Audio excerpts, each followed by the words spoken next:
আরে বঙ্গবন্ধুর বাংলায় বৈষম্য রয়েছে, তার নামে অযোগ্য লোক চাকরি পেয়েছে।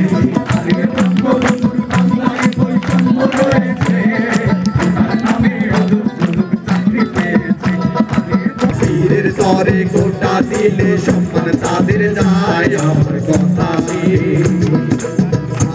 আমার কথা শেষ। সাম্য শান্তির দেশ করতে যদি চাও, স্বাধীনতার চেতনা দেবে যা, শ্রমের মূল্য দিতে কোটা তুলে দাও। সবাই ভালো থাকুন, সবাই ভালো থাকুন, দোয়া করুন খোদা তাআলার তরে।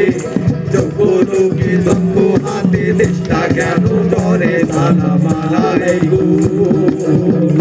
বঙ্গবন্ধুর বাংলায় বৈষম্য রয়েছে, তার নামে অযোগ্য লোক চাকরি পেয়েছে। আরে বঙ্গবন্ধুর বাংলায় বৈষম্য রয়েছে, তার নামে অযোগ্য লোক চাকরি পেয়েছে।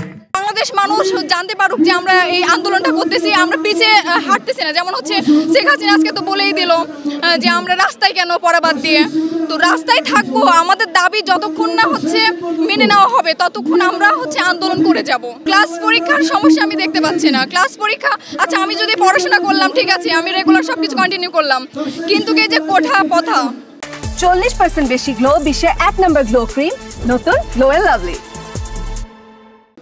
আচ্ছা, আমার চাকরি কি হবে আদৌ? যতক্ষণ না সংস্কার হবে ততক্ষণ তো আমার চাকরি, আমি কিভাবে, আমি পড়াশোনা করে কি করব?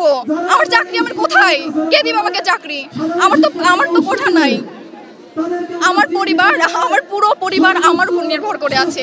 আমার তো চাকরি দরকার, তো আমার সংস্কারটা দরকার। কোঠা সংস্কার যতক্ষণ না হচ্ছে ততক্ষণ আমরা রাজপথে থাকবো। আন্দোলন যে শুধুমাত্র আমরা রাজপথে করতে পারি বিষয়টা এমন না।